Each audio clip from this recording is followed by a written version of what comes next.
You are live. Okay.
Not chew one before you start. I've started. Okay.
You are live.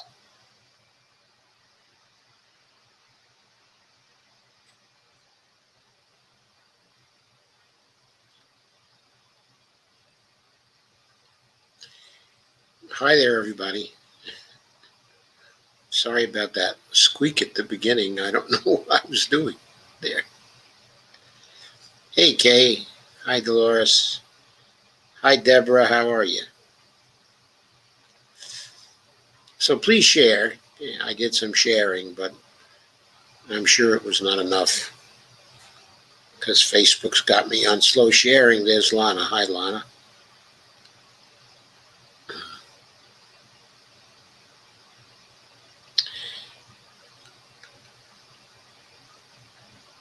So the chairperson of the Fed, Jay Powell, has made a major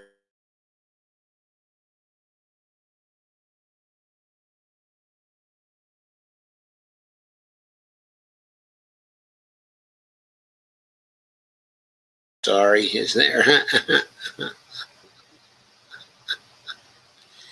I don't know what that's about. But anyway, Jerome Powell made a major policy announcement.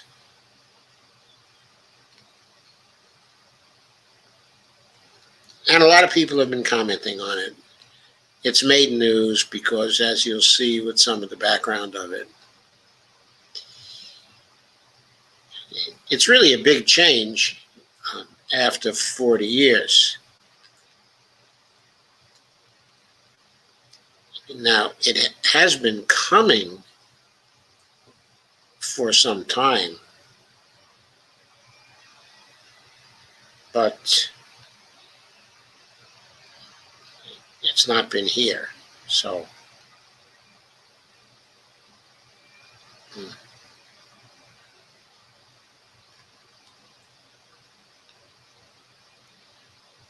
so that didn't work so well. Let me try to share the screen with this one.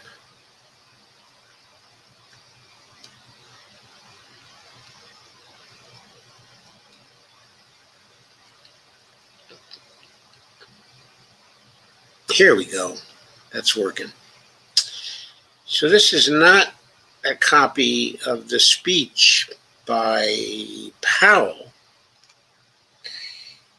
which is maybe 10 pages, so it's a little lengthy to go through. It's actually 20 pages, has 10 pages of graphs and 10 pages of text, but still it's a little detailed to go through. So let's go through a shorter article which summarizes what was done and provides a perspective on it.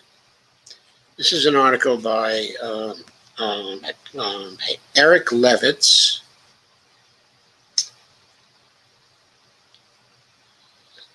under the category Coronavirus Stimulus.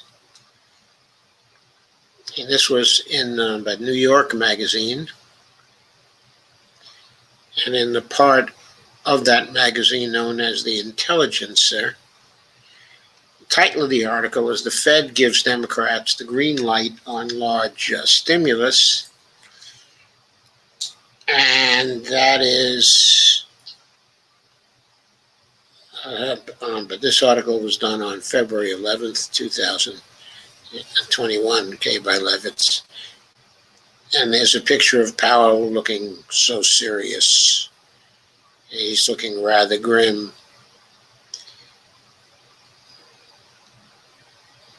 And the caption says, identifies a man preparing to plug in his money printer. For most of the past 4 decades, the Federal Reserve has comported itself as a corroborating witness for deficit hawks on Capitol Hill and a security system for anti-inflation paranoiacs on Wall Street. In the late 1970s, stubbornly high inflation taught the central bank that the conflict between its dual objectives to promote full employment and price stability was fiercer than it had previously thought. Specifically, the Fed decided it would need to preemptively cool the economy when unemployment got too low, so as to snuff out inflationary spirals before they took hold. This was because the tight labor markets allowed workers to hold their employers hostage to unreasonable wage demands. Well, I was working back then. It didn't seem to me they were unreasonable wage demands, but of course that's the point of view of the employers. Point of view of the employers, any wage demands are unreasonable wage demands. Anyway, with no reserve army of the unemployed to draw new hires from, bosses were forced to placate existing staff. Now, during the 1970s, sometimes employment was tight, but really, sometimes it wasn't. In other words, inflation wasn't being caused by tight labor markets so much then as it was being caused by cost push. Specifically, the Saudis, who controlled the oil market then, just raising oil prices to try to profit. Now, certain labor markets was sufficiently tight to allow the workers to push back, and they had strong unions then, so they used their unions to push back. And so prices were going up due to inflation, but wage costs were also going up because workers were demanding higher wages to keep pace with inflation. So what Eric says is that employers ended up overpaying their workers and then trying to compensate by overcharging consumers. Well, I would say they were pretty successful at overcharging consumers. That was one of the reasons why we had inflation at that time. Okay, as someone who was in a small business myself then, it was a microcomputer systems integration business, I would find my own costs, the cost of money to carry my inventory growing continuously because the interest rates were growing higher and higher. And so my inventory costs were going higher and higher. And I had to constantly sell more and more and more to make up in quantity what I was losing on margin. So, unfortunately, I wasn't able to compensate by overcharging consumers. Okay, I suppose you might say I was forced to overcharge them a little bit because if I wanted to keep the margins constant, they were not very high margins, okay, at all.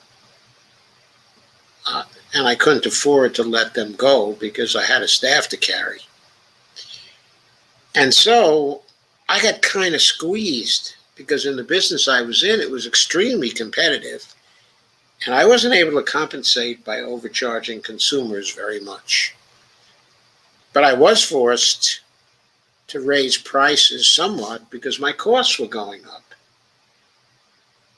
And I tried to keep the margins constant, as small as they were.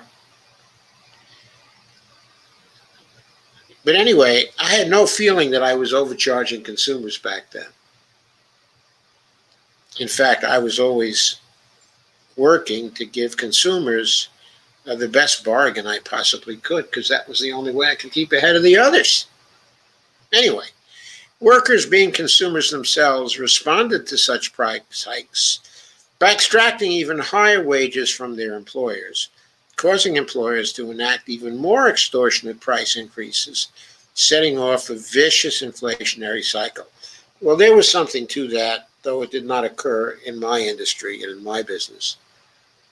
Therefore, central banks had to proactively preserve slack in the labor market, both by slowing growth through interest rate hikes when unemployment got too low, and by encouraging Congress to rein in deficit spending, lest it spur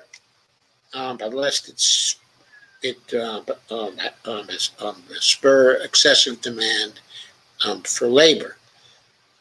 So now you might be thinking that maybe the inflation was also being caused by the deficit spending. But in the latter part of the 1970s, Jimmy Carter was running the government, and he tried to do as little deficit spending as he could. He was aiming for a balanced budget, and he came pretty close once or twice. And it wasn't exactly the government deficit spending which was setting off the vicious inflationary cycle, even though that's often the story people tell these days. But anyway, it was true that central banks thought they had to proactively preserve slack in the labor market by raising interest rates, which they did. They did raise those interest rates. At one point, they were 21% over prime during the 1970s. They got pretty high because the Federal Reserve and Paul Volcker was doing his best to squeeze business people by raising interest rates as high as he possibly could, and consumers too, because he was trying to shut off what he thought was a demand pull inflation. Anyway, Levitt says, but this analysis was tendentious at the time and has become more dubious in the decades since. Yes, in particular, it's gotten considerable criticism from Warren Mosler, who always disagreed with the idea that low interest rates are inflationary, and who still does to this day. Anyway, this analysis was tendentious at the time and has become more dubious in the decade since. But the Fed's decision to deprioritize full employment both reflected and perpetuated a right turn in American politics that consolidated the new anti-inflationary economic orthodoxy. This would ultimately constrain the ambitions of the Clinton and Obama administrations, with the Fed pressuring the former to slash the deficit and pursuing premature rate hikes that slowed economic recovery under the latter.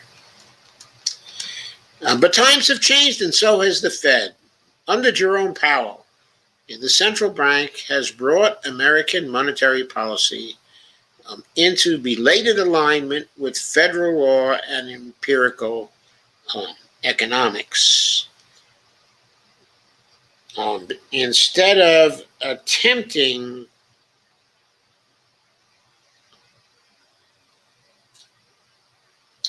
to preempt high inflation by sustaining a cushion of unemployment, in other words, instead of having a reserve army of the unemployed, Powell has waited for inflation to actually show itself before deliberately cooling the economy.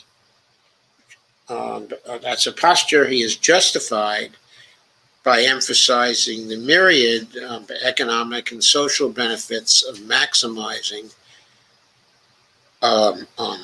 employment. Jerome Powell has certainly done that, but I'd be remiss if I didn't actually point out that that can also be justified by emphasizing the myriad of economic and social costs of failing to maximize full employment, which is what the Fed was doing for the 40 years, or trying to do.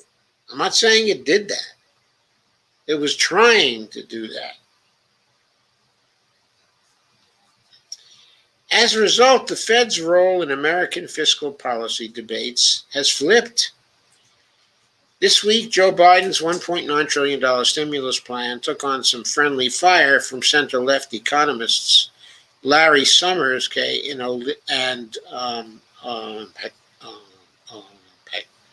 Larry Summers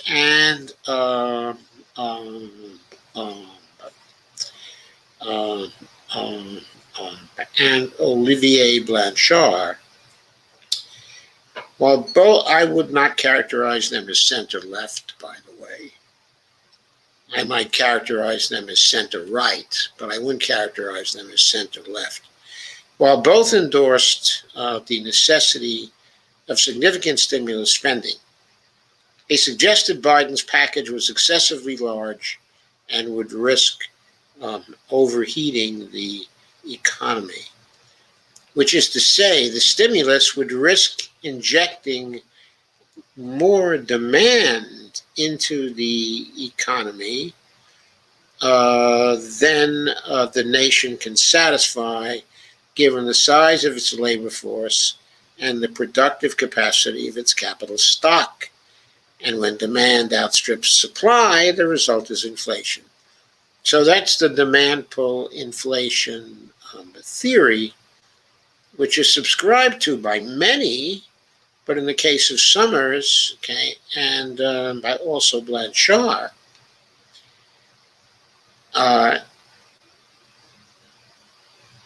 what's going on here is the devil, okay, is in the details. You can get too cautious in your concern for the risk of overheating the economy. And that's been what's been going on for the 4 decades.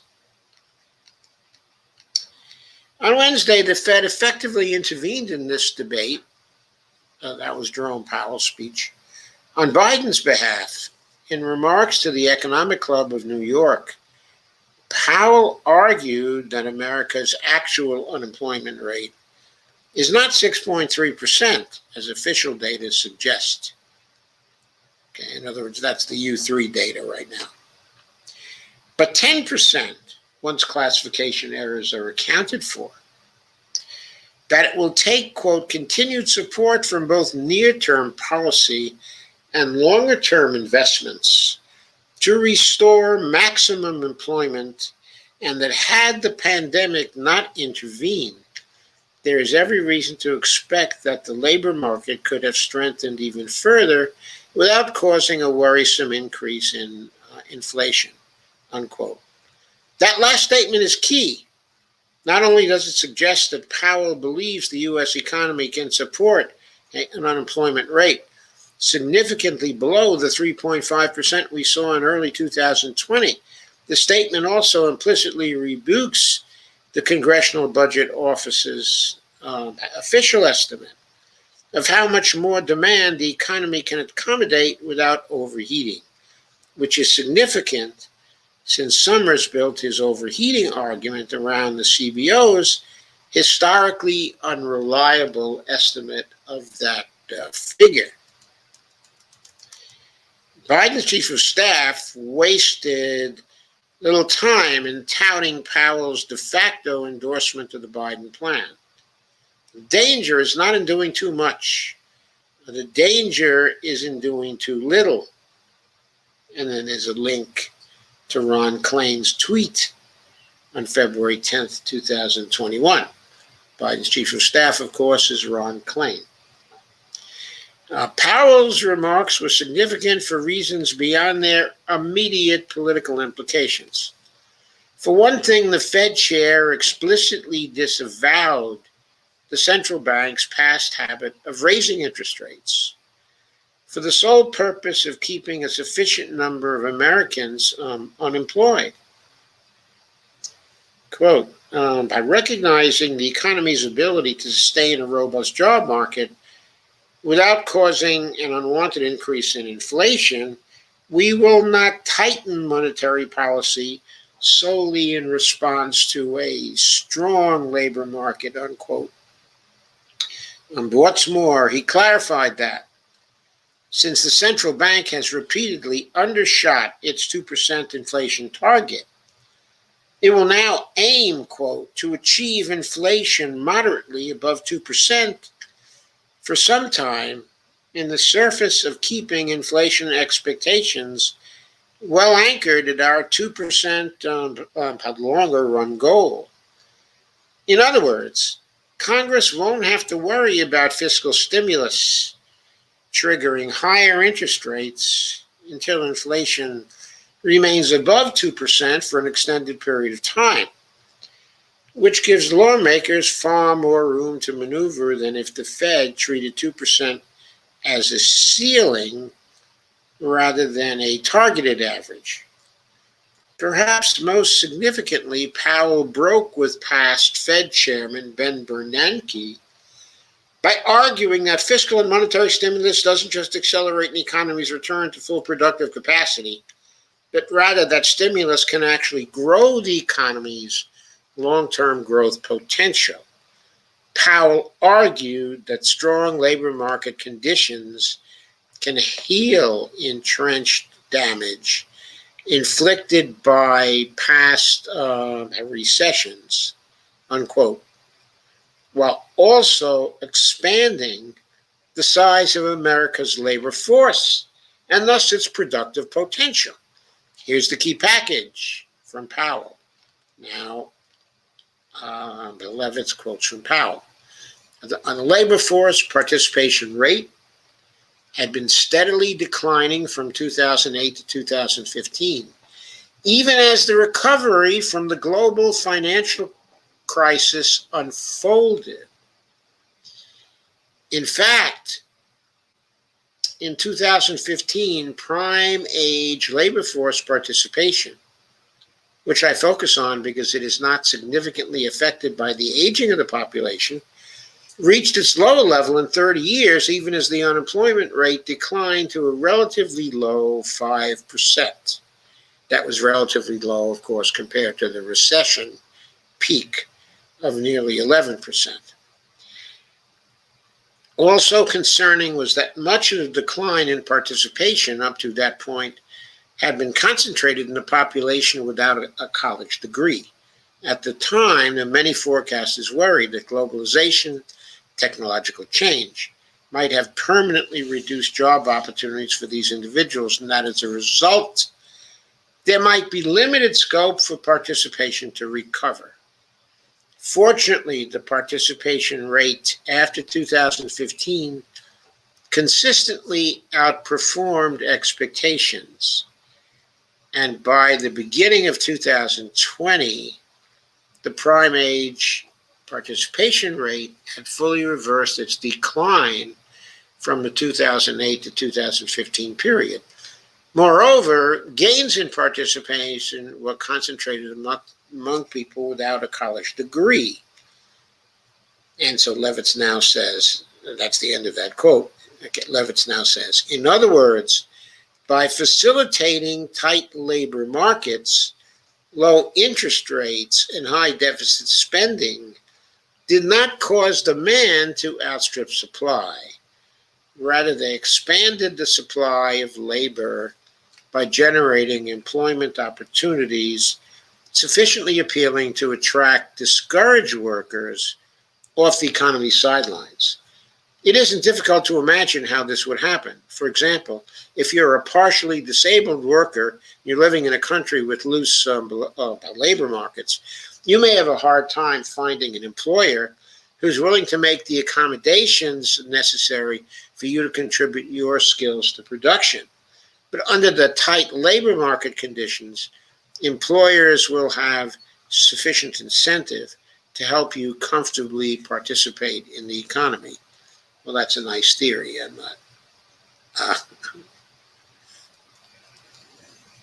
It tends to make sense, but I'd like to see some empirical data on that. Anyway, the Federal Reserve's authority over monetary policy and technocratic credibility on questions of spending gives us considerable power to shape the economic paradigm within which democratic politics operates. In the late 1970s, the central bank used this power to consolidate a reactionary turn in American economic policy. In 2021, under the leadership of a Trump-appointed Republican investment banker, specifically Jay Powell, it is doing its darndest to consolidate a progressive one. But is it really so progressive? That is the question. There are two issues involved. The first issue is, will the Fed, actually three issues involved, will the Fed fully use its capabilities in order to work for full employment and a tight labor market? Secondly, Is getting a tight labor market just a function of macroeconomic policy? Or are there other aspects of economic policy which are also involved in that? And then finally, the whole idea that lower interest rates are actually inflationary and will give a boost to labor markets and to market conditions has been questioned by MMT theory for a long time, specifically by Warren Mosler. So I'm now going to go into these three issues. So let me stop sharing that first article, okay, by Eric Levitz. And let's turn to a column by Dave Dayen.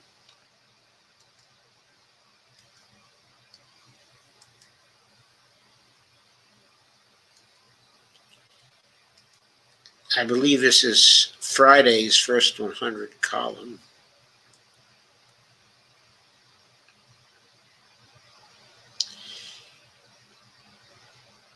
Actually, Thursday, February 11th column.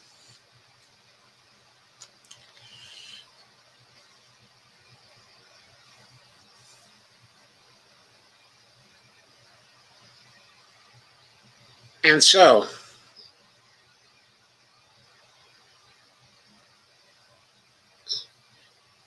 what Dave says is, since 2012, Japan has engaged in an economic experiment known as Abenomics, attempting to pull the country out of deflationary and low growth cycle. Then Prime Minister Shinzo Abe, he retired last fall, laid out a three-pronged attack, which included significant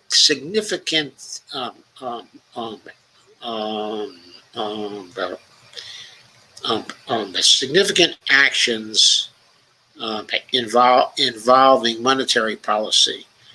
That is, a higher inflation target, quantitative easing, and negative interest rates, and also fiscal actions, large economic stimulus and public investment, and structural reforms, some international trade agreements, tax changes, and labor law reforms.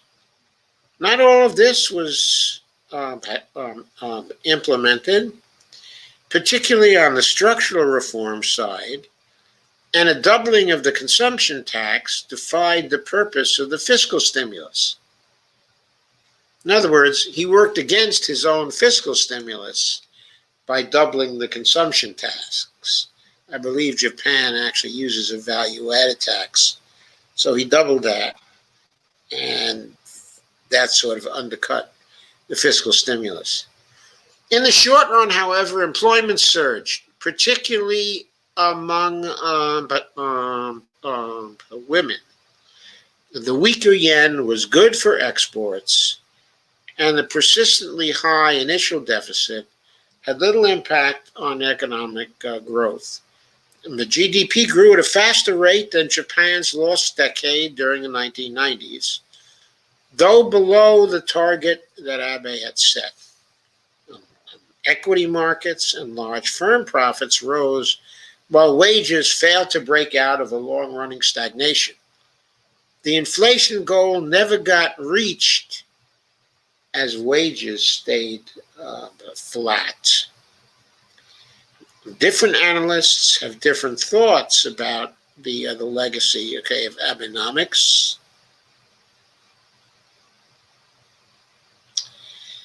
I have contradictory thoughts about it, says Dave. But there's no doubt that he tried something new and a bit radical for an industrialized country, running up significant debt and making a whole of government effort to bring the economy back to life. Yes, I believe the debt to GDP ratio got up to 265%, under Abe. It was quite spectacular, really. And you must notice even though they got up to 265%, okay, of GDP. That didn't affect their fiscal sustainability one bit, because fiscal sustainability is in no way related to the debt to GDP ratio. Japan, with an aging population, has different challenges than the United States. But there is such a thing as Bidenomics, judging from his team's early actions, and the debate over whether the American Rescue Plan is, quote, too big, unquote, or too untargeted, should look to the context of where the United States stands economically, pandemic or not. At this moment, there are 18 million more people on continuing unemployment claims as there were a year ago.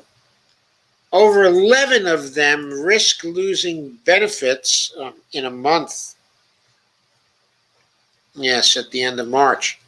This pain has been almost entirely concentrated in the low-wage sector. And by low wage, I mean making under $30,000 a year.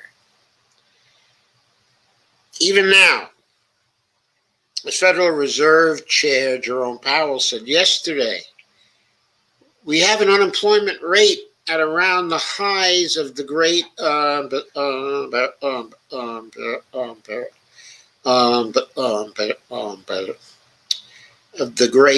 recession, masked by misclassification and statistical error.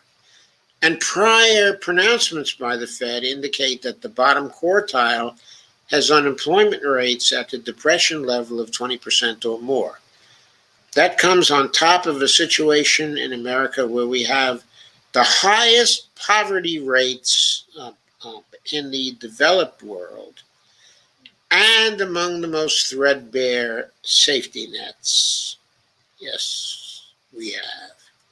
When the pandemic hit, we had to spend a lot of money because we were practically building a safety net from scratch with few automatic stabilizers that kicked in. The Biden rescue plan attempts to continue that approach, not as stimulus, but as basic survival for a large cohort suffering from unemployment, housing debt, and food insecurity. We have no good data on who precisely is in this predicament. And in America, the precarity is pretty deep and nobody is really safe. So you have to set the aperture for aid, that is, fairly wide. Then you have pandemic control, which is not only necessary in a disaster, but couldn't possibly have a higher fiscal multiplier. The economic consequences of getting back to something resembling normalcy is almost incalculable. Biden adds to that an actual safety net with child support policies, increased health insurance subsidies, and more. These are far from perfect, but certainly in a better direction than the, quote, settle for less posture, unquote, of the past. Plus, there's a second reconciliation package we're going to see later this year, focused mostly on infrastructure spending and probably rebalancing the tax code to add revenue from high-income earners and corporations. This has been an interesting parallel to Abe's consumption tax, although it's much better targeted. This is designed to add a set of good-paying jobs, but to the labor force, to pull up wages and maximize employment. And it builds public investment, something that has been savagely cut back over the past 4 decades. Obama's team boasted about producing the lowest level of discretionary spending since Eisenhower, when that was a tragedy of persistent underinvestment. There's no question that, quote, by running hot, unquote, is not how we have dealt with recessions over the past 40 years. It's also true that those recoveries have been ghastly.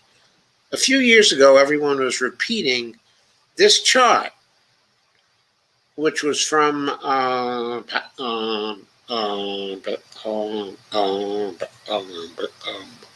Pavlina by Cherneva. And I'm sure you remember the chart. That was a bar chart. Okay, the chart appeared in Vox, okay, among other places. But what it basically showed, okay, is that from 1949 to 53,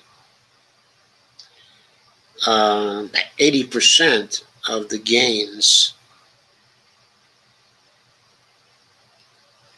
80% of the gains from growth were going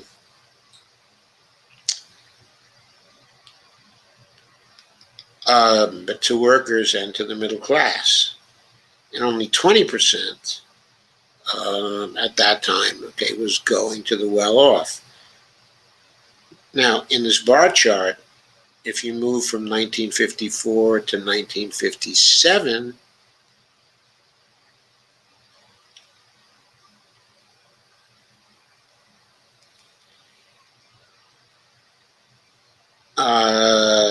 then it goes down to nearly 70-30. Then in 1958 to 1960, it goes down to 66-33 in terms of percent. Okay, this is 1961 to 69. It pretty much stays at 66-33. But in 1970 to 1973, it goes down to about 58-42. You recall that was the Nixon administration. Okay, and then it goes down to about 57-43 during the Carter administration from 1970, well, Ford and Carter, from 1975 to 1979. Then it drops under Reagan to about 20% for the middle and working classes, and it goes up to 80% for the wealthy. 1991 to 2000, under Clinton, okay, it goes up a little higher to maybe, looks like 25% for workers and roughly 75% for the wealthy.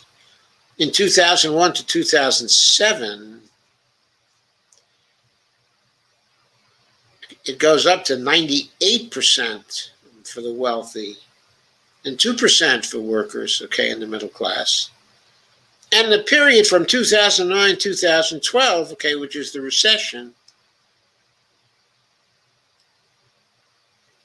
it goes to more than 100% of the gains, okay, are going to the wealthy.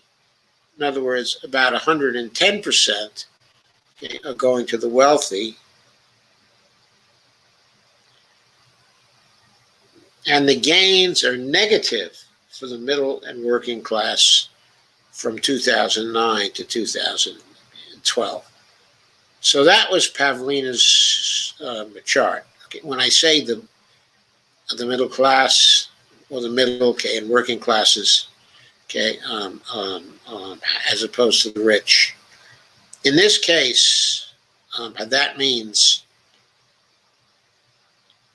the bottom 90%, okay, refers to the workers, okay, in the middle class, and the top 10%, but that refers to the people I've been calling the wealthy people. Actually, they're more better characterized as the well-off people or the more comfortable people in the economy. So going back to Dave,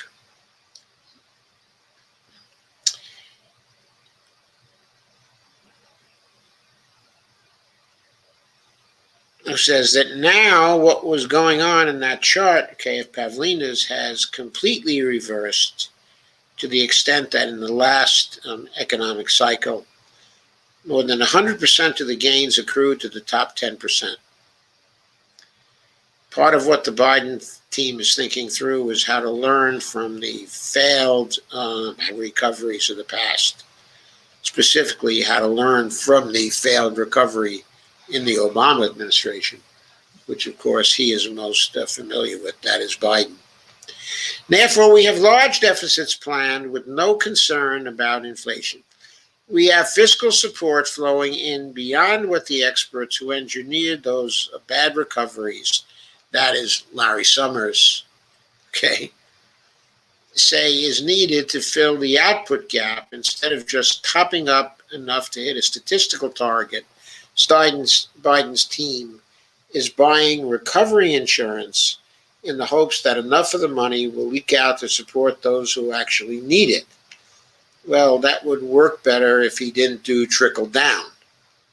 So the question is he going to do trickle down, or is he going to directly give people money on the bottom? That's a big thing. Is he going to pass a job guarantee program? That's a great way of getting money into people's hands. Is he going to be for stimulus checks? That's a great way to get people get money into people's hands. That's how the money is going to leak out. This is how you get the familiar refrain of, quote, the cost of doing too little is greater than the cost of doing too much, unquote. It's a popular approach as well. The Fed, in concert with the White House, plans to accommodate this with loose money policies.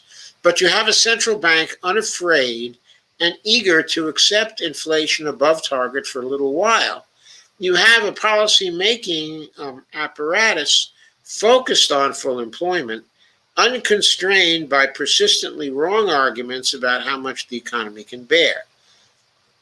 By filling bank accounts and going above the timidity of past recessions on both the fiscal and the monetary side, we could actually see a recovery that's broadly shared. Certainly hope Dave is right about this. So put it all together, having an accommodative type of monetary policy, expansive fiscal policy, and structural reforms, not around competitiveness, quote unquote, but around restoring public investment and building a half reasonable welfare state. It's not the same, as Abenomics, but it definitely rhymes, and it attacks similar policy targets, full employment being the biggest. It's interesting that Dave believes that Biden is focused on full employment. If he's right, that speaks well for the possibility that sooner or later we're going to get a job guarantee, and maybe even a green job guarantee, because, of course, there are people in the Biden administration taking the idea that things have to be green very, very seriously. So Dave says, this is not a new posture. It's just a reversal of 40 years of neoliberal conservative ideology. Biden is a throwback, quote, run it hot, unquote, a Democrat who believes in pouring in money in public investment to shape outcomes. He might think that's a return to the days of FDR, though it is much more LBJ. And that's actually the one glaring problem. Now, I don't know if I agree that Biden is a throwback to run it hot. I certainly wish he was, but he certainly wasn't for running it hot in the Clinton administration, at least not through government investment. He was supportive of Clinton's economic policies, which were mostly focused on the private sector. Nor was he an advocate of running it hot, as far as we know, in the Biden administration. Now, I'm willing to suspend judgment on whether he's going to try to run it hot at this point. I certainly hope he does, but we'll have to see. Dave says, as I noted yesterday, and this is the one glaring problem, there's more in heaven and earth than the macroeconomy. There are big supply chain issues that demand reshoring.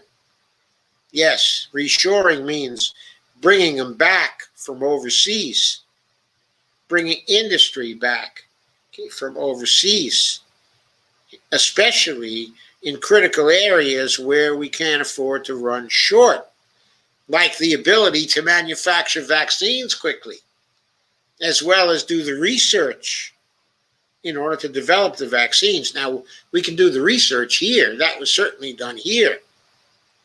But our capacity to manufacture vaccines quickly is not to be envied. And this is not only about vaccines. We now have a shortage of semiconductors in the United States because the heavy majority of semiconductors, are manufactured actually not in China for a change, or I suppose the Chinese would resent my saying not in China, but I'm going to distinguish Taiwan from China. It's in Taiwan where this, is going on. And I know all about what the Taiwanese were getting into because when I was in the computer hardware business, my main supplier was a Taiwanese manufacturer known as the American Research Corporation. They had an American subdivision in California that was called the American Research Corporation. They didn't call it that in Taiwan, of course. I forget what the name of the Taiwanese corporation was, but it was very large. Anyway, as I noted yesterday, supply chains. We're into supply chains. So, over-financialization of the economy ruins the chance for inclusive prosperity. Lack of access to capital could prevent small business formation and subsequent job growth. Bad housing policies threaten to eat up the recovery funds. The changing post-pandemic workplace will strand a lot of economic activity. In a brilliant New York Times op-ed, boy, that's rare, historian Louis Hyman explains that the forgotten power of the New Deal lied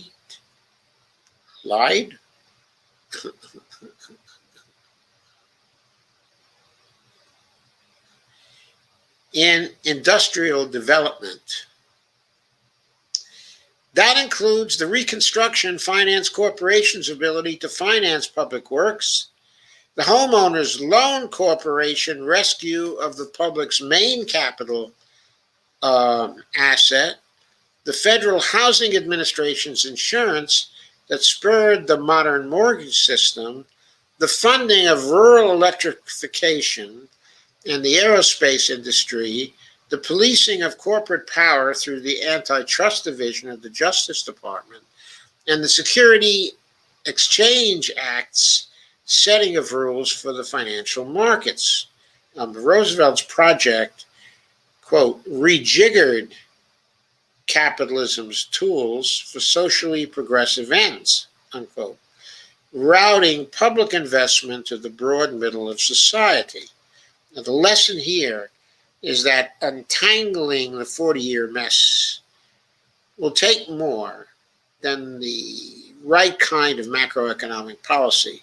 But Bidenomics has the noble goal of building back better. But you have to do it with more than throwing money at the problem. You need the structural changes. You need the regulatory changes. You need the supply chain changes. You need things like the Reconstruction Finance Corporation and the Homeowners Loan Corporation and the Federal Housing Administration. And yes, and that brings us to our next piece, which I've actually considered before.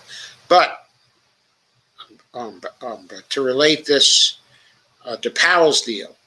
What Powell is talking about so far is a change in the macroeconomic policies of the Fed, driven by low interest rates and tolerance for inflation above the 2% target of the Fed.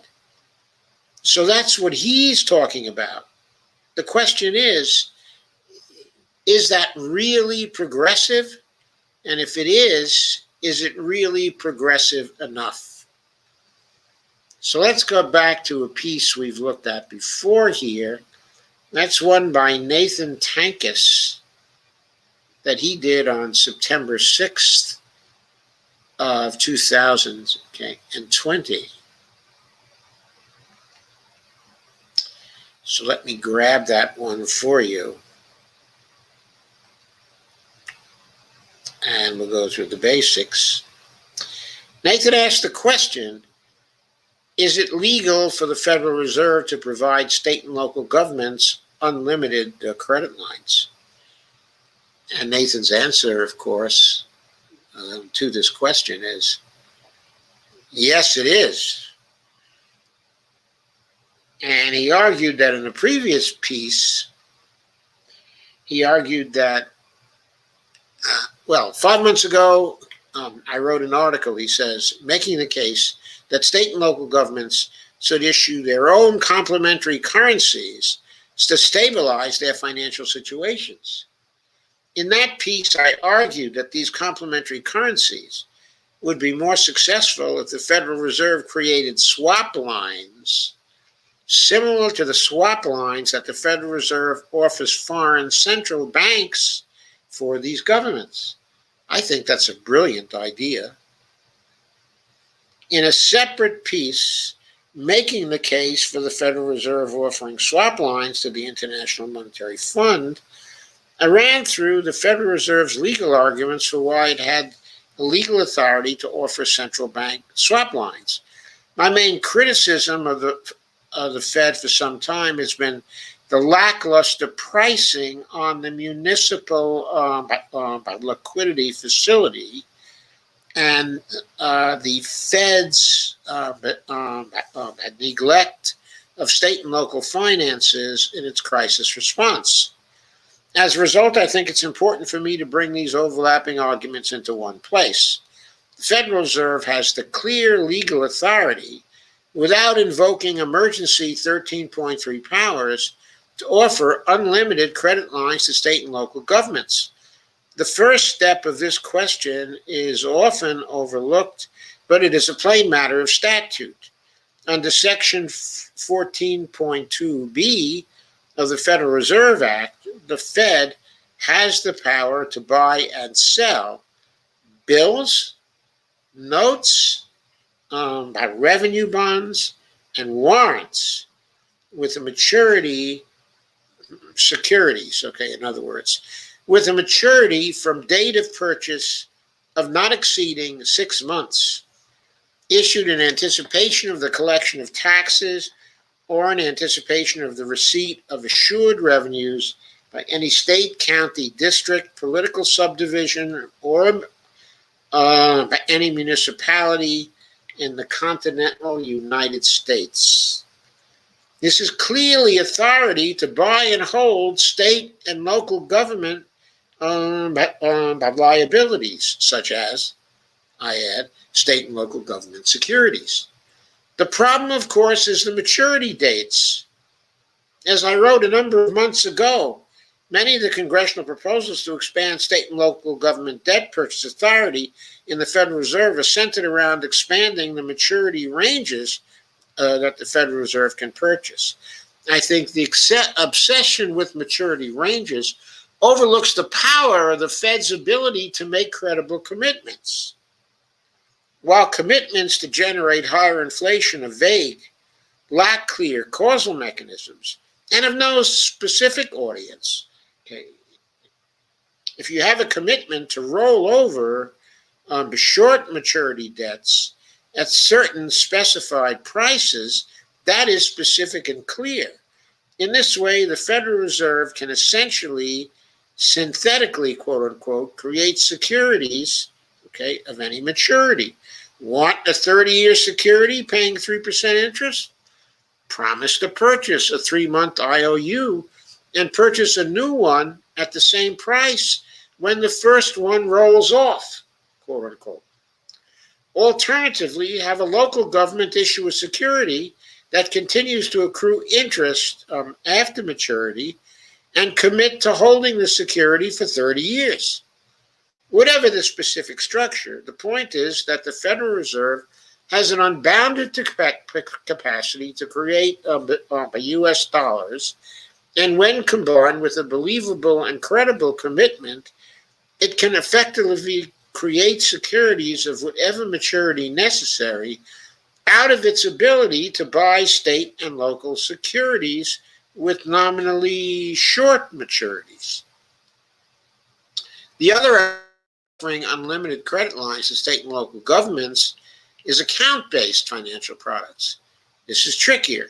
The Federal Reserve, as far as I've been able to see from statute, doesn't have the authority to offer accounts to state and local governments. There are proposals to make Federal Reserve accounts available to everyone, but I find it especially absurd, says Nathan, that state and local governments have to deal with fees and substandard payment services from commercial banks. There is no public purpose, even in principle, from denying them access to these payment systems.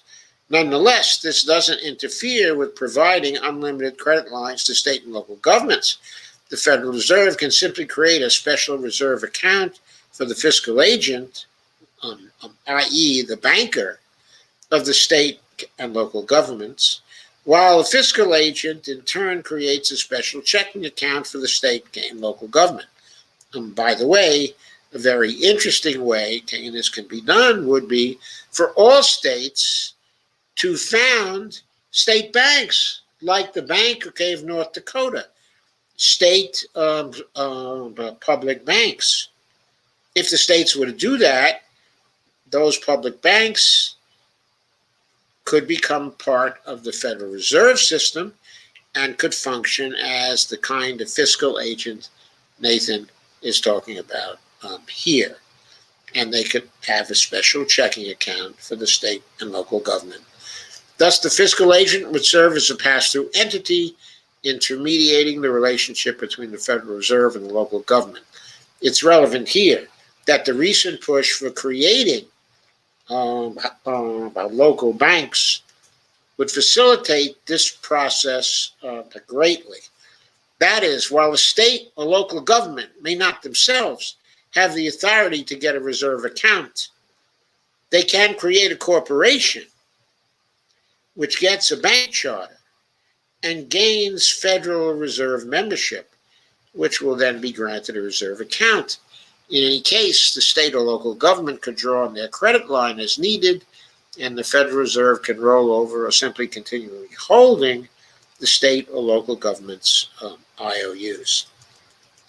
Thus, while slightly more complicated than unlimited central bank swap lines, unlimited state and local government credit lines are clearly within the Federal Reserve's statutory authority.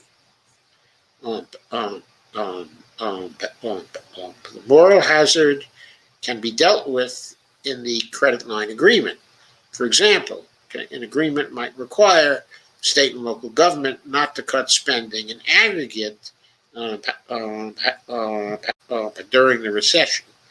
Such an agreement could require the government not to pursue tax increases during the recession. Maintaining access to the credit line would be sufficient incentive to follow the agreement. Of course, some will not like the Federal Reserve's direct involvement in fiscal decisions. However, I'd argue that the Federal Reserve is compelling state and local austerity by not providing this kind of monetary support. I think that's a good argument from Nathan, don't you? Whatever one's position on the desirability of using such a tool, it is clear that the tool is statutorily legal. I agree. More importantly, it is a tool with clear legality that doesn't require emergency authority and thus can be used in the Federal Reserve's normal toolbox for monetary policy.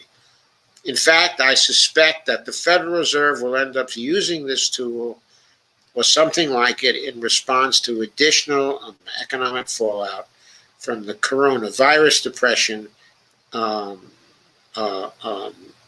from that or in the recession that follows it. Perhaps they will be granted the statutory authority to buy longer maturity securities, thus avoiding using this ultimately more powerful tool.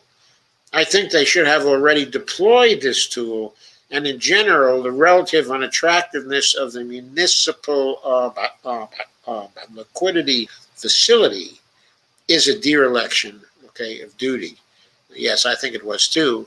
If you recall, because of the necessity of the Fed to have to collaborate with the Treasury Department, and because of the policies of the Treasury Department, of Donald Trump, they would not give good interest rates to the state and local governments.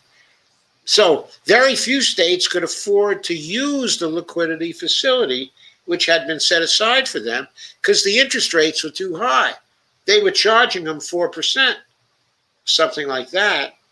And the cost of interest for the private sector companies getting aid from the Federal Reserve was close to zero. So this was absolutely ridiculous. Anyway, Federal Reserve officials rightly say that it doesn't make sense to avoid lowering interest rates when the economy needs demand support simply to be able to lower interest rates by larger degrees during recessions. But Neil Kashkari recently affirmed this point of view on Bloomberg's odd lots. Yet this is exactly how the Federal Reserve has been approaching credit policy when it comes to state and local governments. They need to stop holding these powers in reserve, waiting for an even worse, quote unquote, situation. There are such special and additional benefits to this tool in our current circumstances. It might have even prevented premature by reopening of the states. And of course, what Nathan doesn't add here, which in turn would have saved a lot of lives from COVID. The Federal Reserve can provide unlimited credit lines to state and local governments, and it should do so now. So I wanted to go through that again. I've already been through it back in September when he first wrote it, but I thought it was a brilliant piece and merited going over again. And it suggests if the Federal Reserve wants to really make a progressive turn, then it's not enough just to keep interest rates low. It's not enough to wait for inflation to actually appear and then to be tolerant for a while. You also have to do things like provide unlimited credit lines to state, and local governments. In other words, it's not all about macroeconomic policy. It's also microeconomic policy, which is important, microeconomic policy of the right sort. Also, this wouldn't be complete without my going over some old thoughts now, of Warren Mosler's.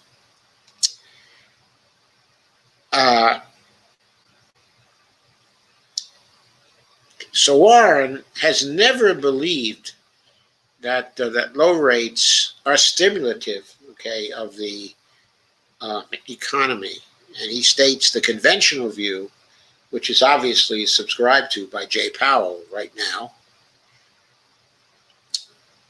in 2014, in an article for the HuffPost, which was further revised in 2017, what Warren said is that low rates are supportive of aggregate demand and inflation through a variety of channels. One, the credit channel. Two, the inflation expectations channel.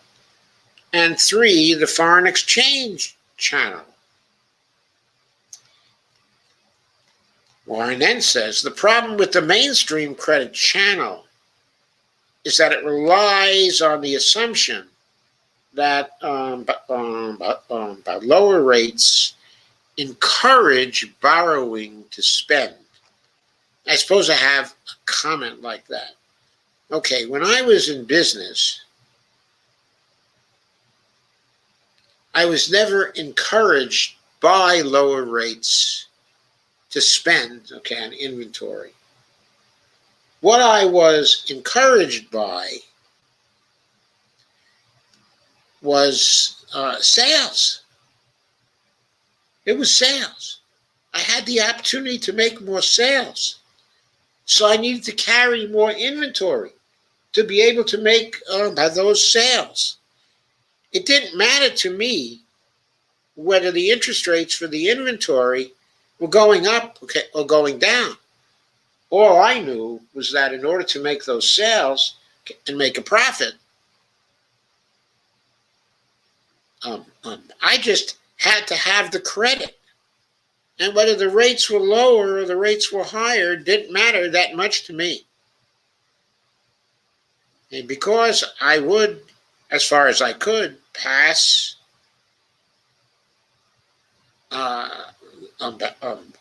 take account of the rates of interest in my costs.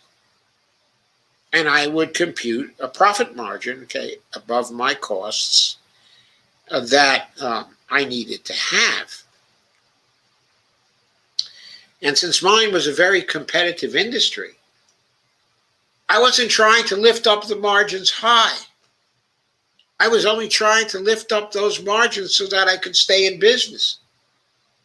It had to be high enough to keep me in business and to keep the cash rolling, because mine was a cash-based business. Cash had to roll very fast. So, anyway, lower interest rates were not particularly stimulative for me in my experience. At a micro level, this seems plausible, says Warren. People will borrow more to buy houses and cars. Yes, that's true, and to buy computers as well. And it can be stimulative from that particular point of view. And business will borrow more to invest. But Warren says it breaks down at the macro level. For every dollar borrowed, there is a dollar saved. How does Warren know that? Because loans that you take from banks create deposits in your account. So you borrow the dollars and it goes into your accounts. It's saved, okay, until you have to spend it. But one of the main maxims, okay, of MMT is loans create deposits. Warren is using that to point out for every dollar that's borrowed, there's a dollar saved. So any reduction in interest costs for borrowers corresponds to an identical reduction for savers. So Warren is saying that actually more dollars are saved, at least for a time, when interest costs go up than when interest costs go down. And he points up, the only way a rate cut would result in increased borrowing to spend would be if the propensity to spend, okay, of borrowers actually exceeded that of savers.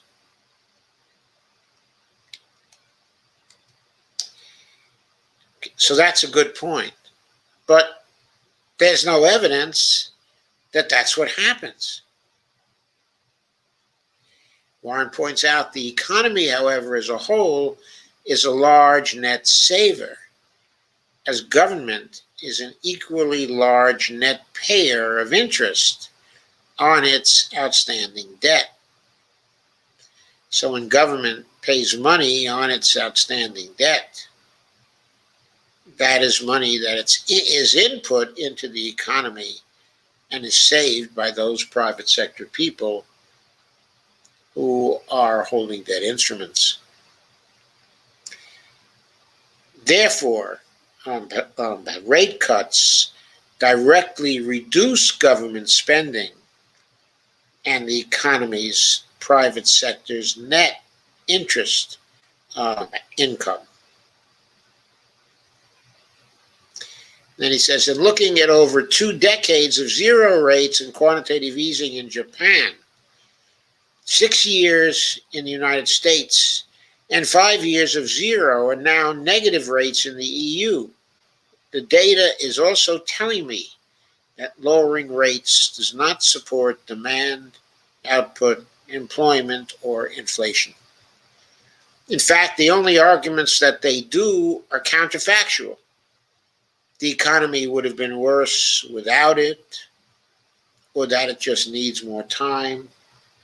By logical extension, zero rates and QE have also kept us from being overrun by elephants,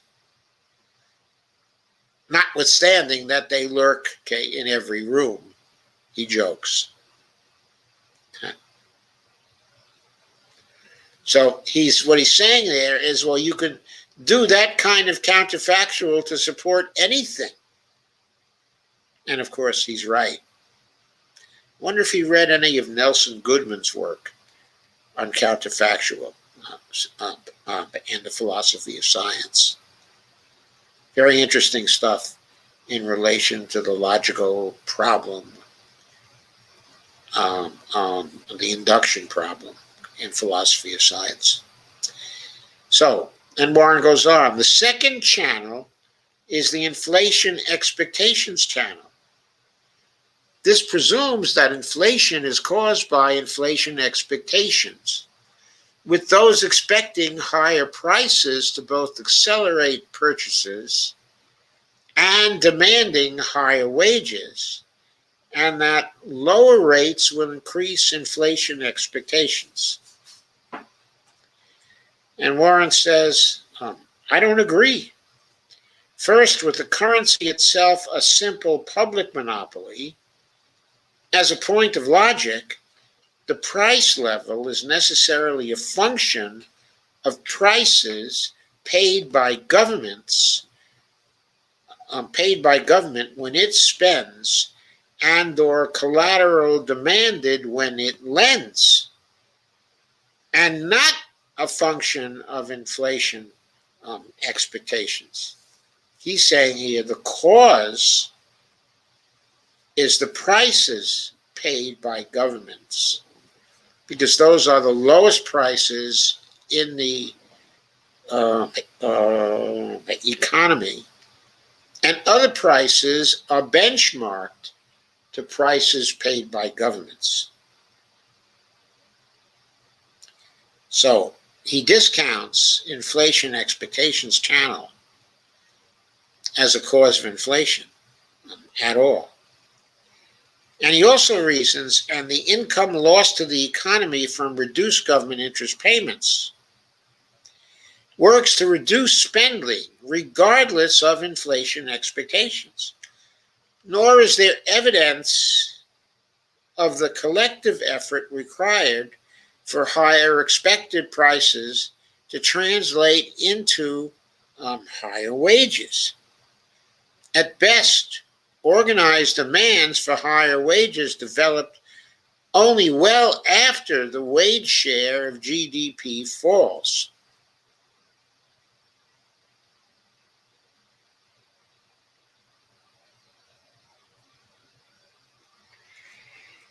So he's saying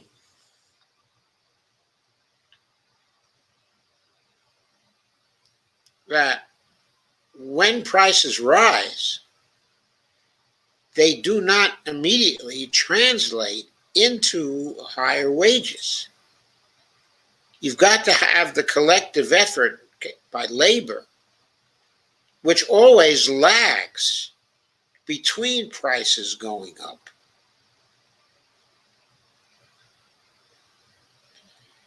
So he's saying that's not a function of inflation expectations. That's a function of inflation that has actually happened. And then third, lower rates are further presumed to be supportive through the foreign exchange channel.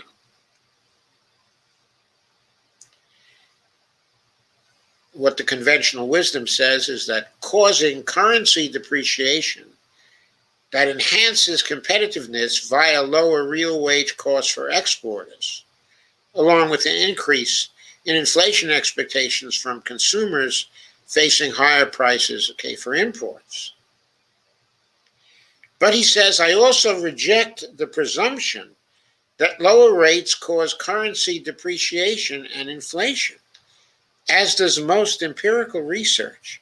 For example, after 2 decades of zero-rate policies, the yen remained problematically strong and inflation problematically low. And the same holds for the euro and US dollars after many years of near zero-rate policies. In fact, theory and evidence point to the reverse. Higher rates tend to weaken a currency and support higher levels of inflation. There is another aspect of the foreign exchange channel: interest rates and inflation. The spot and forward price for a non-perishable commodity implies all storage costs, including interest expense. That was certainly my experience. Therefore, with a permanent zero rate of interest policy, and assuming no other storage cost, the spot price of a commodity and its price for delivery any time in the future is the same. However, if rates were, say, 10%, notice that the Fed sets higher interest rates, let's say 10%, or even 2%, if it tries to set the FFR, the federal funds rate, up at 2%, let's just take 10% though, as an example.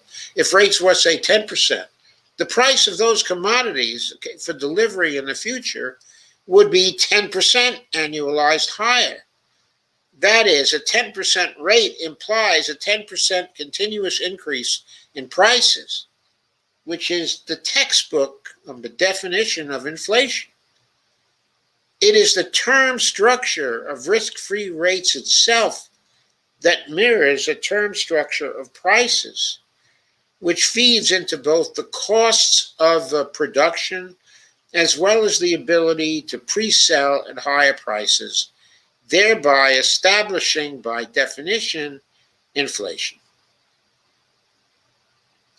So he's telling you there that raising interest rates, having them non-zero and raising them, is always inflationary. It may not be the only factor. There may be countervailing factors, but it is an inflationary force, he is saying. So he's saying if you don't want inflation, if you want price stability, what you should do is have lower rates and not higher rates. He says, finally, I see the output gap as being a lot higher than the mainstream does, which is the point of view of most of the MMTers, including myself. While the total number of people reported to be working has increased, so has the population. To adjust for that, look at the percentage of the population that's employed. And look at the labor force participation rate. Look at both of those. And it's pretty much gone sideways since 2009. And how right Warren is about that.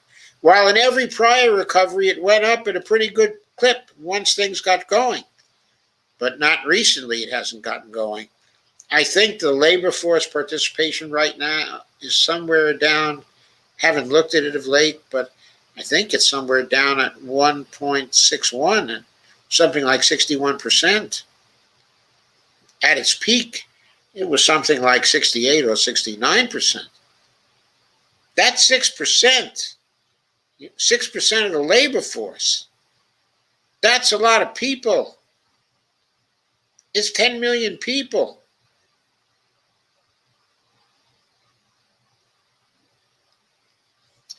The mainstream says this drop is all largely structural, meaning people got older or otherwise decided they didn't want to work and dropped out of the labor force.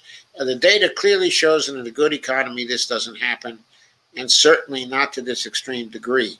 Instead, we're facing is a massive shortage of aggregate demand. So what does Warren advocate for? What does he want? What he wants is very simple. He wants the Fed to get out of the manipulation of the interest rate business. He wants the Fed to maintain the rate at very near zero, okay, or at zero interest rate policy, otherwise known as ZIRP. And he wants the economy to be governed solely by federal fiscal policy. He is saying, forget monetary policy, do fiscal policy. Now, how does that connect up to Jay Powell's work? Well, what it says is that, or what it says to me anyway, is that if Jay Powell doesn't raise the federal funds rate, but keeps it, okay, close to zero, he may be surprised at how long that can go on without us having any inflation. That would be especially true if fiscal policy is not very active. There probably would be no need ever then to raise interest rates.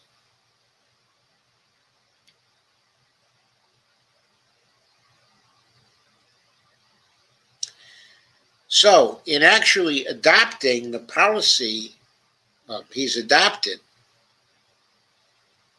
he may be actually facilitating or coming close to a zero interest rate policy, because even though he said we have a target of 2%, he's not going to raise interest rates to try to meet that particular target, because he's expecting that deficit spending, fiscal policy in the Biden administration is probably going to successfully take care of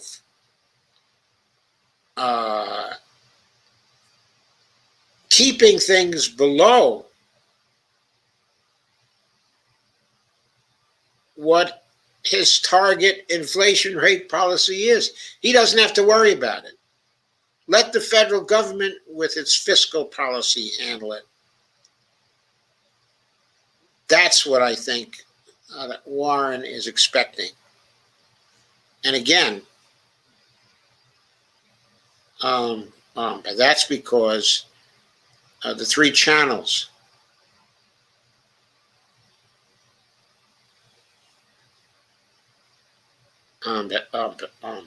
specifically the credit channel, the inflation expectations channel, and the foreign exchange channel, none of them work. So none of them is a reason suggesting that zero interest rate policy is going to actually stimulate for the economy. But still, Warren wants a zero interest rate policy. Why? Because it clears the field for fiscal policy. All you have to do is worry about closing the output gap, by reaching full employment, and seeing whether that really does increase inflation. At that point, you also must look to fiscal policy and to regulatory policy and to supply chain policy. You have to look to those things in order to take the heat out of inflation. His work also implies that you won't take the heat out of inflation by raising interest rates. In fact, what you'll probably do is what Paul Volcker did in the 1970s. Specifically, you'll raise the interest rates, and instead of choking off, an aggressive period of economic growth, what it's probably going to do is add to that economic growth by feeding more money from the federal government into the economy as the interest rates for federal securities go up.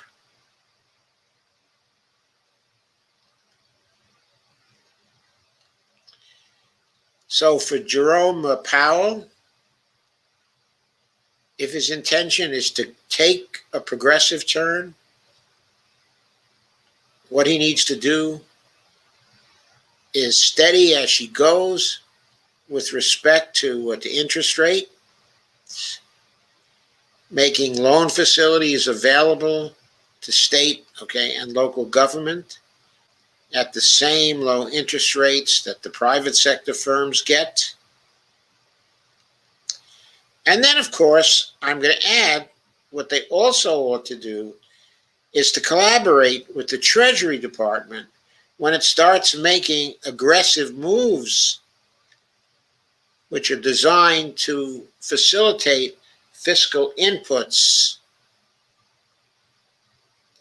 like, for example, if the Treasury Department starts using platinum coins to facilitate spending without using debt instruments, then the Fed should be facilitative of that. It should also be facilitative, of any attempts by the Treasury Department to get a needed influx of capital into private sector economies through loan organizations, of various kinds, through the kinds of loan programs that are advocated for by Robert Hockett, whose work we reviewed here in previous live streams. So that's it for tonight. I'll take your comments now. This was pretty heavy into the economics. I hope it wasn't too heavy for you. But, I got a request to comment on and try to explain what Jay Powell was doing. And so I've done that. And so now I will take your comments. Yep.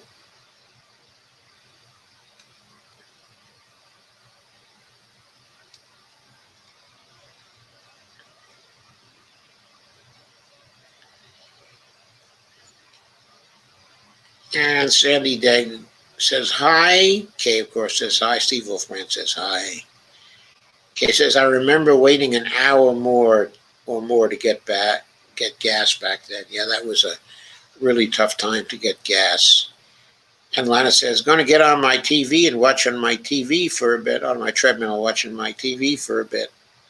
Yeah, I can do that. When I do that, I can watch my YouTube things on TV. So not making comments right now. Steve Wolfbrand says hello. Hello again, Steve. Kay says hi, Steve. Sandy says hi, Kay. Kay says hi, Jay. Steve says K Clock Ryan, hi, Jay. Sandy says hi to Laura, Steve, and everyone. Sandy says hi, Barbara. Everybody's saying hi. Sandy shared. Steve Wolfred says hi, Sandy. Had a tough time doing that. Armin says, just got here. What did I miss? Hey, everyone. Hope things are going good. Kay says, wish I had the money to buy a home now, as mortgage rates are lower than I have ever seen them. And Kay says, hi, Carmen. Carmen says, hiya, honey. He says, oh, my God, I meant to say hiya, honey. My keyboard is tripping. Device system updated, and I'm having problems all over the place. Kay says, I hear you, laugh out loud.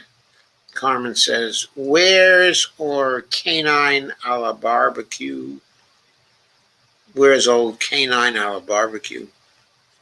Kay asks, Evelina Ponte, are you here? Sandy says, hi, Carmen. Kay says, damned Reagan put me out of work at the old state mental hospital mail crisis.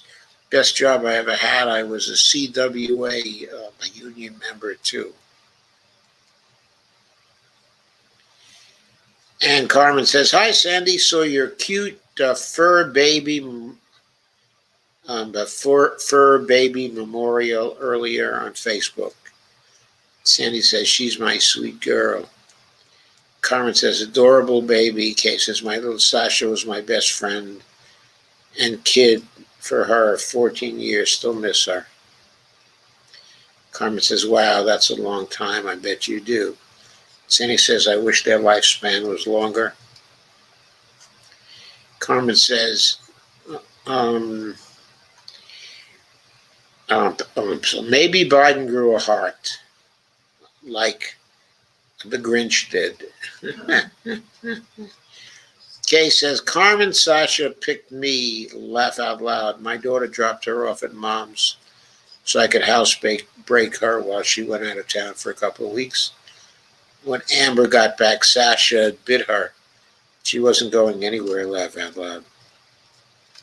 Sandy said, it was stupid to get rid of all of our manufacturing. Yeah, they did it for profit using free trade ideology. They used that, but of course they managed the free trade. It's not free trade anyway. So yeah, we got rid of a lot of our manufacturing, not all of our manufacturing, but a lot of it. Carmen says, I thought the Defense Production Act helps with production. Can factories be open to produce those semiconductors? Yes, that's what people are starting to look at now, to bring at least some of the semiconductor business back here so we're not dependent on other nations for semiconductors. For example, if 70% of our semiconductors come from Taiwan, I'm not sure they do, that's the world market share, but if 70% of them come from Taiwan, look, it's easy for China to cut off the Taiwan supply if they want to. All they have to do is take over Taiwan, right? One day, they're going to take over Taiwan. They say Taiwan is their territory. Taiwan has only 24 million people. Only, that's a fairly sizable population, actually, but it doesn't compare to China's 1.4 some odd billion people. So if China keeps on pressing its claim to Taiwan, eventually it's going to be successful. So do we really want to have all our semiconductors manufactured in China? I don't know. And Carmen says, memories, how sweet. Kay says, yes, those are. She was a smart and sweet little doxy. Steve Gonzo says, Buckeye Rot has surgery on a mouth tumor on the 22nd. Sorry, Buckeye Rot? Oh, I see. He'll be 10 years old in June. Oh, that's tough. Kay says, I hope it works out well for him, Steve. Kay says, in Ohio, I couldn't afford another dog, although no other one could replace Sasha. Dog license fees and vet prices are way too high. Russell Gorman says, do you think the joy will be pushed out of the USPS and possible banking be done through that infrastructure? Well, I think the joy is going to be pushed out of the USPS. And whether postal banking is going to occur, I think that's a possibility. A lot of people have been talking about it. If Biden wants a return to FDR, that was going on in FDR's time. FDR liked it. The possibility is certainly there. Steve Gonzo says, visit and blood work was $275 surgery, $500, and still won't know if it is a malignant tumor till the tumor is tested. WTF. Sandy says you should look into pet insurance, Steve. It's Steve, S-T-E-V. Kay says, I know. I had over 600 into trying to fix Sasha. She couldn't be saved. It was at the end of her lifespan anyway. I just wanted her suffering to be over. I tried to get them to let me go with her, but they said no. Solana said, would you give some overview re-swap lines? Well, the overview is that the Federal Reserve makes swap lines available to foreign banks in order to help them with the liquidity crisis. Okay, and the way they do that is they simply allow the foreign banks to swap their securities in return for US dollars. There are a lot of countries that want to have access to US dollars. And this is especially true for liquidity purposes. So we support them by standing ready to take their securities when we get into a liquidity crisis. We did this in a very liberal way during the recession period of 2009, 2010. We wanted to shore up the foreign banks, okay, in order to avoid a worldwide financial crisis, okay, liquidity crisis. Kay says, I keep her as my profile pic, so I still see her all day, every day. Steve Gonzo says, my childhood black lob lived to 16. Still can't believe my parents let me name him Boof. They didn't know what it meant. It probably didn't even mean that at that time. Steve? Lana says, how are you, Russ? Kay says, yeah, how are you, Russ? Kay says, that's a very long age for a big dog, but back then you could trust OTC drugs to take care of dogs, not these days. Sandy says, okay, I'll bite them. What does it mean? It refers to canines' mating style. Oh, wow. Kay says, Zerp, it fits. Steve says, not but Kavanaugh's buddy.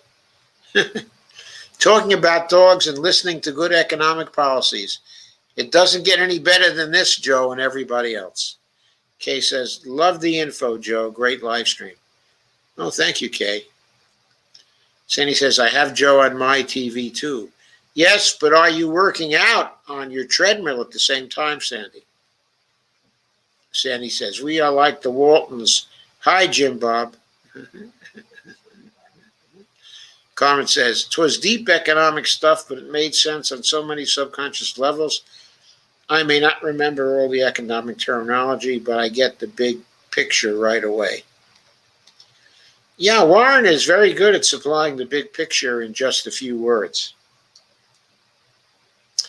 Kay says, "My dad had the same job for over 30 years at Repulsive Steel. He called it. We had a new car every couple years. He eventually got 6 weeks vacation. Yeah, in those days, it was a pretty good life for people in unions at the steel companies. And it was a pretty good life for people in the auto companies also. I hope the pandemic has taught us a lesson. We need to have our own manufacturing companies. I think it has taught us a lesson, but I think it's probably going to be up to the Democrats to follow through on that particular lesson, because I'm not sure the Republicans have any stomach for that." Carmen says, "Postal banking would be such a huge convenience simply because it would save extra running around, saving stress, gas, the environment, and time. And they'd probably be a lot easier to deal with than the commercial banks." Lana says, "When you say their securities, are those in foreign funds?" They might be in foreign funds. They might be in stocks. They might be trading for U.S. Treasury bonds, bonds that the foreign banks are holding. They may have bought treasuries. So the Federal Reserve stands ready to swap for those, of course, anytime. Kay says, "When I first learned that our meds were made in China, I almost died." And Lana says, "The Waltons." Sandy says, "Nope, I am being a couch potato." Lana says, "Waltons, haha. Hi, Elizabeth. Hi, Grandpa." Hi, everybody. Okay, we're at the end.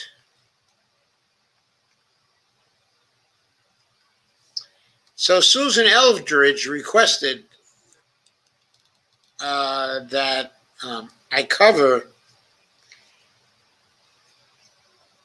the Jay Powell, and there's been no sign of her tonight. Well, maybe she'll be watching the video.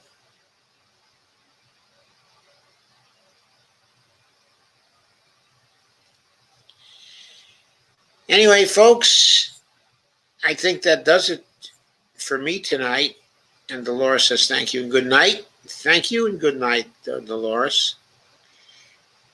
And Lana says, "Read Postal Banking. When I was a teller, I learned that some people don't have the cash flow to keep a regular bank account.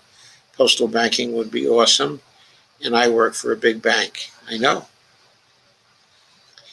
Carmen says, "Sleep well. Good live stream as always." Well, thank you, folks. I really appreciate that. We will sleep well tonight. We had, and it says, "Thanks for some explanation on swap lines. Okay, I need more info." Okay, I'll find you more info on swap lines for you.